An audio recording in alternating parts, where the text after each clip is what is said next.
പരിശുദ്ധ പരമദിവ്യകാരുണ്യത്തിന് എന്നേരവും ആരാധനയും സ്തുതിയും പുകഴ്ചയും ഉണ്ടായിരിക്കട്ടെ. പരിശുദ്ധ പരമദിവ്യകാരുണ്യത്തിന് എന്നേരവും ആരാധനയും സ്തുതിയും പുകഴ്ചയും ഉണ്ടായിരിക്കട്ടെ. പരിശുദ്ധ പരമദിവ്യകാരുണ്യത്തിന് എന്നേരവും ആരാധനയും സ്തുതിയും പുകഴ്ചയും ഉണ്ടായിരിക്കട്ടെ. പ്രിയപ്പെട്ടവരെ, മാർക്കോസിൻ്റെ സുവിശേഷം 16-ാം അധ്യായം 9 മുതൽ 15 വരെയുള്ള വാക്യങ്ങളാണ് നാം കേൾക്കുക. ഈ ദിനങ്ങളിലൊക്കെ കേട്ടുകൊണ്ടിരിക്കുന്ന ഉയർപ്പുമായി ബന്ധപ്പെട്ട കാര്യങ്ങളുമൊക്കെ ഇതിൻ്റെ പശ്ചാത്തലത്തിൽ കാണുവാൻ നമുക്ക് സാധിക്കണം. കഴിഞ്ഞ ദിനങ്ങളിൽ യോഹന്നാൻ്റെ സുവിശേഷവും ലൂക്കാസ് സുവിശേഷകനുമൊക്കെ മറിയത്തിൻ്റെ മുൻപിൽ പ്രത്യക്ഷപ്പെടുന്ന യേശുവിനെ നമുക്ക് കാണിച്ചു തരികയായിരുന്നു. വീണ്ടും മാർക്കോസ് സുവിശേഷകൻ ശിഷ്യന്മാരോടും മറിയത്തോടുമൊപ്പം പ്രത്യക്ഷപ്പെടുന്ന യേശുവിനെ നമുക്ക് മുമ്പിൽ കാണിച്ചു തരികയാണ്. ഒരിക്കൽ കൂടി ശിഷ്യന്മാരുടെ വിളിയെക്കുറിച്ചും ദൗത്യത്തെക്കുറിച്ചും നമ്മെ ഉദ്ബോധിപ്പിക്കുകയാണ്. പാപം അധാർമികതയിലേക്കുള്ള ഒരു വഴിയാണ്. എന്നാൽ അത് വീണ്ടും വീണ്ടും ആവർത്തിക്കപ്പെടുമ്പോൾ ഇത് ആൾ തന്നെ അധാർമികമായ ഒരടയാളമായിട്ട് മാറുന്നു. അറിയാതെ നമ്മിലേക്ക് വരുന്നവയാവാം. ചില പ്രത്യേക സാഹചര്യങ്ങളെന്ന് നാം പറയുന്ന ചില അവസ്ഥകളിലൂടെ കടന്നു പോകുമ്പോൾ സംഭവിച്ചു പോയൊരു തെറ്റാവാം. മറ്റു ചിലർ നമ്മെ കൊണ്ടെത്തിച്ച തെറ്റുകളുടെ അവസ്ഥകളാവാം. എന്നാൽ പിന്നീട് അതുതന്നെ നമ്മുടെ ജീവിത ശൈലിയും ജീവിത മാർഗവുമായി മാറുമ്പോൾ സമൂഹം നമുക്ക് മറ്റു പേരുകൾ ചാർത്തിവയ്ക്കുന്നു. ഈ അവസ്ഥയിലുണ്ടായിരുന്ന പലരെയും ഈശോയുടെ ശിഷ്യഗണത്തിൽ കണ്ടെത്തുവാൻ നമുക്ക് സാധിക്കും. വീണ്ടും മറിയത്തെ മാർക്കോസ് സുവിശേഷകൻ നമുക്ക് മുൻപിൽ പരിചയപ്പെടുത്തുകയാണ്.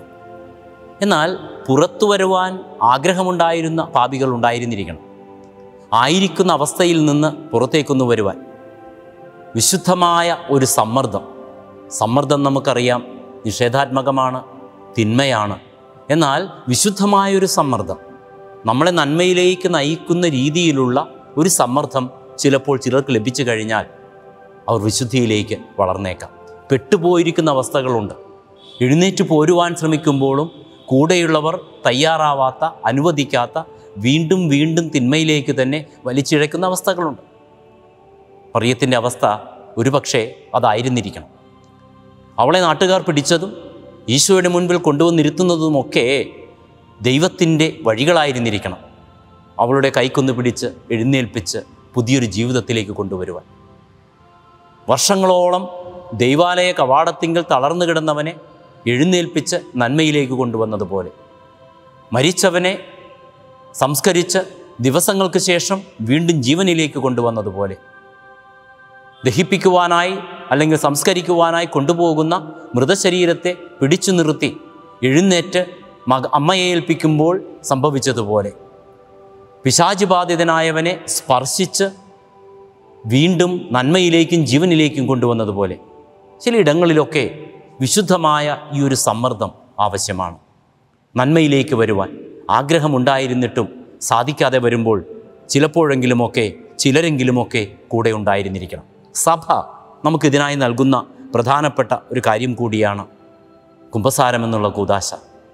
ദൈവത്തിങ്കിലേക്ക് തിരികെ വരുവാൻ, ദൈവത്തിങ്കിലേക്ക് തിരികെ വന്ന് വീണ്ടും സമൂഹത്തോടൊപ്പം നന്മയായി തീരുവാനായിട്ട്, വിശുദ്ധമായ ജീവിതം നയിക്കുവാനായിട്ട്. അങ്ങനെയാണെങ്കിൽ ഞാൻ എന്താണ് ചെയ്യേണ്ടത്? മറിയം ശക്തമായ ഒരു അടയാളം തന്നെയാണ്. ശിഷ്യഗണത്തിലുമുണ്ട് ചിലരൊക്കെ. ഒരിക്കൽ കൂടി ഓർക്കുക, തങ്ങളുടെ തെറ്റുകളേറ്റു പറഞ്ഞ് വിശ്വാസത്തിലേക്ക്, ദൈവത്തിങ്കിലേക്ക് തിരികെ വരുന്ന മനുഷ്യരെ നമുക്ക് കാണുവാൻ സാധിക്കും. എന്താണ് നമ്മുടെ ജീവിതത്തിൽ അപ്രകാരമാണെങ്കിൽ സംഭവിക്കേണ്ടത്? ഒന്ന് തെറ്റംഗീകരിക്കണം. പോയിക്കൊണ്ടിരിക്കുന്ന വഴി, ചെയ്തുകൊണ്ടിരിക്കുന്ന രീതി, എൻ്റെ സംസർഗങ്ങൾ, എൻ്റെ ജീവിതചര്യകൾ, ശീലങ്ങൾ, ഇതിലൊക്കെ തിന്മകളുണ്ടെങ്കിൽ അത് തിന്മയാണെന്ന് അംഗീകരിക്കുവാനുള്ള മനസ്സുണ്ടാവണം. 2, പശ്ചാത്തപിക്കണം. പുത്രൻ പറഞ്ഞതുപോലെ, ദൈവമേ, പിതാവേ, അങ്ങേക്കെതിരായും ദൈവത്തിനെതിരായും ഞാൻ പാപം ചെയ്തു പോയി. എനിക്കെതിരായും എൻ്റെ കുടുംബത്തിനെതിരായും ദൈവത്തിനെതിരായും ഈ സമൂഹത്തിനെതിരായും ഞാൻ പാപം ചെയ്തു പോയി. എന്നോട് പൊറുക്കണമേ എന്നുള്ളൊരു പ്രാർത്ഥന മനസ്സിലുണ്ടായിരിക്കണം. ദൈവകരുണയ്ക്കായി പ്രാർത്ഥിക്കണം. തെറ്റിപ്പോയി ദൈവമേ, നിൻ്റെ കരുണയ്ക്ക് മുൻപിൽ ഞാൻ യാചിക്കുമ്പോൾ എന്നെ തിരികെ എടുക്കണമേ എന്നുള്ള, നിന്നിലേക്ക് കൂട്ടിച്ചേർക്കണമേ എന്നുള്ള ഒരു പ്രാർത്ഥനയുണ്ടായിരിക്കണം. പ്രിയപ്പെട്ടവരെ, ദിവ്യകാരുണ്യനാഥൻ്റെ മുൻപിലേക്ക് സമർപ്പിക്കാം. നമുക്കറിയാവുന്നവരെ ഒത്തിരി മനുഷ്യരുണ്ട്, തിന്മയിൽ ജീവിക്കുന്നവരെ, പാപമായ അവസ്ഥകളിൽ ജീവിക്കുന്നവരെ, മോശമായ സ്വഭാവങ്ങളിലായിരിക്കുന്നവരെ, മദ്യത്തിന്, മയക്കുമരുന്നുകൾക്ക്, വ്യഭിചാരത്തിന്, മോശമായ പ്രവണതകൾക്ക് തങ്ങളുടെ ജീവിതം നശിപ്പിച്ചുകൊണ്ടിരിക്കുന്നവരെ, അവരെ ഓർത്ത് സങ്കടപ്പെടുന്ന കുടുംബാംഗങ്ങളുണ്ട്, ജീവിത പങ്കാളികളുണ്ട്, മക്കളുണ്ട്, മാതാപിതാക്കളുണ്ട്. ഓരോ ദിനവും ദൈവാലയങ്ങളിൽ ദിവ്യകാരുണ്യനാഥൻ്റെ മുൻപിൽ വന്ന് നിന്ന് സങ്കടത്തോടുകൂടി പ്രാർത്ഥിക്കുന്ന മനുഷ്യരുണ്ട്. എല്ലാവരെയും ഓർക്കാൻ സാധിക്കണം നമുക്ക്. ഒരു നിമിഷം ഈശോയുടെ കരങ്ങളിലേക്ക് സമർപ്പിക്കാം. പ്രത്യേകമായി നമുക്കറിയാവുന്നവരെ, മോശമായ അവസ്ഥകളിൽ ജീവിക്കുന്നവരെ, ആഗ്രഹമുണ്ടായിട്ടും ദൈവത്തെങ്കിലേക്ക് വരുവാൻ കൂടെയുള്ളവർ സമ്മതിക്കാത്തവരെ, ദൈവാലയത്തിൽ പോകുന്നതിന് വീടുകളിൽ വിലക്കേൽപ്പിച്ചിരിക്കുന്നവരെ, പ്രാർത്ഥിക്കുവാൻ സാധ്യതയില്ലാത്തവരെ, സമാധാനം നഷ്ടപ്പെട്ടവരെ, ദൈവത്തെക്കുറിച്ച് സംസാരിക്കുവാൻ സാധിക്കാത്തവരെ, സ്വന്തമായി ദൈവത്തെങ്കിലേക്ക് പോകുവാൻ സാധിക്കാത്തവരെ, കൂദാശകൾ സ്വീകരിക്കുവാൻ അനുവദിക്കാത്തവരെ എല്ലാവരെയും സമർപ്പിച്ചെന്ന് പ്രാർത്ഥിക്കാം. ദിവ്യകാരുണ്യനാഥൻ്റെ നാഥിൽ കുറവുകളേറ്റു പറഞ്ഞ് പശ്ചാത്തപിച്ച് തിരികെ വരുവാനുള്ള കൃപ നൽകണമേ എന്ന് ഈശോയെ ദിവ്യകാരുണ്യനാഥ സമർപ്പിക്കുന്ന ഈ നിമിഷങ്ങളിൽ എല്ലാ സഹോദരങ്ങളെയും ശരിയല്ലാത്ത രീതികളിൽ ജീവിക്കുന്നവരെ, ശരിയല്ലാത്ത കാര്യങ്ങളിലേക്ക് നയിക്കുന്നവരെ, മോശമായ അവസ്ഥകളിലായിരിക്കുന്നവരെ, തെറ്റുകളിൽ ജീവിക്കുന്നവരെ, രോഗാവസ്ഥകളിലായിരിക്കുന്നവരെ, മാനസികമായ ബുദ്ധിമുട്ടുകളിലൂടെ കടന്നു പോകുന്നവരെ ഈശോയെ സമർപ്പിക്കുന്നു. അനുഗ്രഹിക്കണമേ, നന്മയിലേക്ക് നീ അവരെ വഴി നടത്തണമേ. പരിശുദ്ധ പരമദിവ്യകാരുണ്യത്തിന് എന്നേരവും ആരാധനയും സ്തുതിയും പുകഴ്ചയും ഉണ്ടായിരിക്കട്ടെ. പരിശുദ്ധ പരമദിവ്യകാരുണ്യത്തിന് എന്നേരവും ആരാധനയും സ്തുതിയും പുകഴ്ചയും ഉണ്ടായിരിക്കട്ടെ. പരിശുദ്ധ പരമദിവ്യകാരുണ്യത്തിന് എന്നേരവും ആരാധനയും സ്തുതിയും പുകഴ്ചയും ഉണ്ടായിരിക്കട്ടെ. കൂട്ടുമേൽ നിൽക്കാം. ദിവ്യകാരുണ്യനാഥൻ്റെ ആശീർവാദം സ്വീകരിക്കാം. പരിശുദ്ധ സ്നേഹമേ, പരിശുദ്ധ പരമദിവ്യകാരുണ്യമേ, അനന്ത സ്നേഹമേ, പരിശുദ്ധ പരമദിവ്യകാരുണ്യമേ, അനന്ത സ്നേഹമേ.